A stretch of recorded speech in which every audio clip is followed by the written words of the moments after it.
Hi, Miss Lowell. My name is Sophia Villa, and I am a junior in your AP English Language and Composition class, period X. The book I chose for this project is called Mexican Gothic, which is a Gothic horror novel set in Mexico during the 1950s. It follows the story of Noemi Taubada, a glamorous debutante who ventures into a mysterious situation at High Place, a remote house in the Mexican countryside. She arrives from her newlywed cousin, who begins having eerie visions and sickly behavior while living with her husband's family. As Noemi delves deeper into the family's past and the house's mysteries, she becomes entranced by the frightening world of High Place, risking being trapped there forever. Written by Silvia Moreno Garcia, a Mexican-Canadian novelist, it details a horror story containing some elements of Mexican culture. You were born in Mexico. I was. And if you could just tell us a little bit about maybe how you came to science fiction and fantasy, how you started writing it, but also what science fiction fantasy, what the scene was like in Mexico when you were growing up. Okay. My mother, and my father too, but mainly my mother, was a big fan of science fiction and fantasy. So we're talking 1970s books around that time period. So she had a lot of the people that were coming up in that era. Anne McCaffrey, Dragonflight, some Robert Silverberg, with the Book of Skulls, I think, and that kind of work.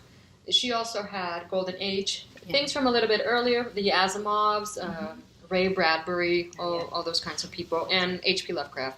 She introduced me to H.P. Lovecraft. There was not, and there is not, really a science fiction and fantasy scene in Mexico. So no conventions? No conventions when I was growing up, and the books were not easy to find. So if you went into a bookstore, you found maybe like 4 authors there. So those books you were reading translated into Spanish. Yeah. And then your mother's books were in English? Or? My mother's books were both in English and in Spanish. There was a bigger science fiction and fantasy scene in Spain. So you could sometimes get those Spanish editions would wind their way down into Latin America. That's really interesting. So there is one big science fiction and fantasy dedicated store in Spain, I think in Madrid. And so she could order books from there, or sometimes they would wind up in Mexico, the Teres Roca, I think at the time they would import them. But she either had to find them imported or buy them in English. And so she could read. And I also could, was reading English since like the age of 4. I was being taught English. And so that's how I wound up reading all of those. Of course, very famous books were translated, and maybe even a couple of Mexican editorials might put out things like Fahrenheit from Ray Bradbury. Things like that did make it, but there was no local production scene. There was a very small time period in the 80s when it seemed like there might be a scene, because there were several people who were writing science fiction in Mexico who kind of coalesced around a magazine that started at the time, and they were kind of writing in that, but then that magazine closed, the money dried up, and it kind of like completely disappeared. The first clip showed is an interview with Silvia Moreno Garcia, in which she discusses her childhood and what influenced her to write these Gothic horror novels and why she got interested in writing in the first place. I really want to ask from you, what inspired you to write this book? Well, one of the things that I really have enjoyed for a very long time are Gothic novels in general, the Gothic genre, which is very old. It goes, back to the late 1700s. And what happens is that there are a lot of tropes or motifs that we use nowadays still in our fiction, and we don't really know where they come from, but they harken back to Gothic fiction because it's been so old and it's been so used that some things have been incorporated into our culture almost by osmosis. And so there are several elements in that. And one of them is the Scooby-Doo mystery. One of the typical formats that the Gothic novel takes, because there are 2 types of Gothic, what is traditionally called by scholars the male Gothic, which would be the horror Gothic, the one that has supernatural elements. Those are your Draculas of the world. Yeah.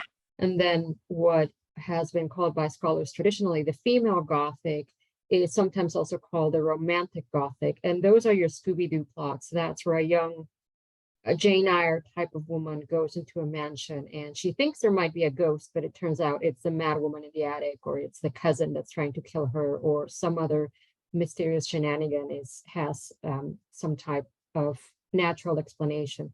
So there are mysteries mixed with a sense of romanticism, and so they're very interesting for that reason, because I find them to be a hybrid category that encompasses many things. Like I say, you've got your Dracula in one corner, but you also got your Jane Eyre in the other. The second clip showed is, again, Silvia Moreno Garcia discussing more about what is Gothic novels, what defines Gothic novels, and the two types of Gothic novels that exist within the writing world.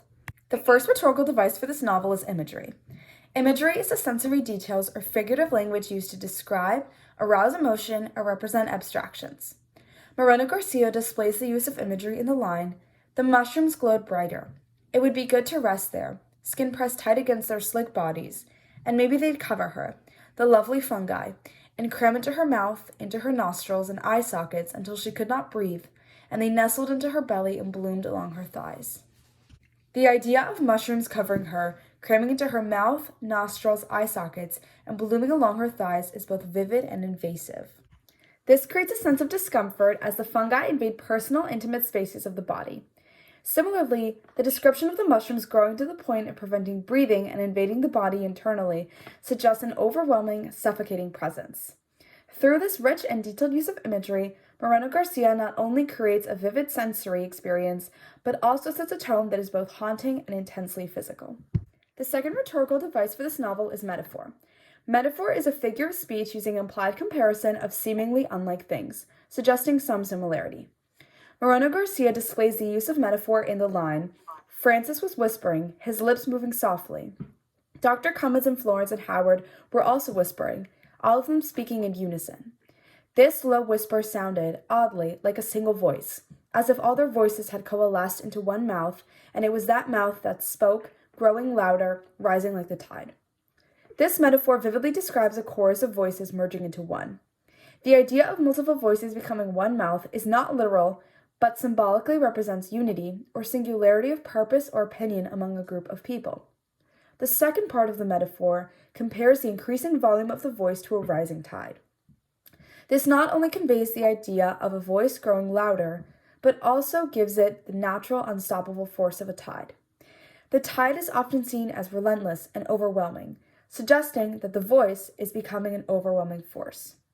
Similarly, Moreno Garcia uses this metaphor to create a powerful image of unity between evil forces. The third rhetorical device for this novel is anaphora. Anaphora is one of the devices of repetition in which the same expression is repeated at the beginning of two or more lines, clauses, or sentences. Moreno Garcia displays the use of anaphora in the line, "Agnes, driven to madness, driven to anger, driven to despair." The repetition of driven to emphasizes the intensity and forcefulness of the actions or feelings being described. This rhythmic quality makes the statement more powerful, evoking a strong sense of emotion in the reader. The fourth rhetorical device for this novel is atmosphere. Atmosphere is the emotional mood created by the entirety of a literary work, established partly by the setting and partly by the author's choice of objects that are described. Moreno Garcia displays the use of atmosphere within the entire book, but more specifically in lines such as, "The house looked absolutely Victorian in construction, with its broken shingles, elaborate ornamentation, and dirty bay windows. The house loomed over them like a great, quiet gargoyle. Noemi stepped inside the bedroom and regarded the ancient four-poster bed, which looked like something out of a Gothic tale. The description of the house as Victorian immediately conjures images of an older, possibly decaying structure, often associated with mystery and a sense of history. Moreno Garcia uses atmospheric elements to create a vivid, immersive setting that is quintessentially Gothic. This not only serves to engage the reader's imagination, but also lays the groundwork for the further eerie theme of the novel. The atmosphere is a crucial tool in setting the mood, foreshadowing events, and enriching the storytelling. The fifth rhetorical device for this novel is personification. Personification is a figure of speech in which the author presents or describes concepts, animals, or inanimate objects by endowing them with human attributes or emotions. Moreno Garcia displays the use of personification in the line, "The house might have been foreboding, evoking images of ghosts and haunted places, if it had not been so tired, slats missing from a couple of shutters." The description of the house as tired is a direct personification. Tiredness is a distinctly human condition, generally associated with physical or emotional exhaustion. Applying this trait to a house implies it has a sense of age, weariness, or a long history.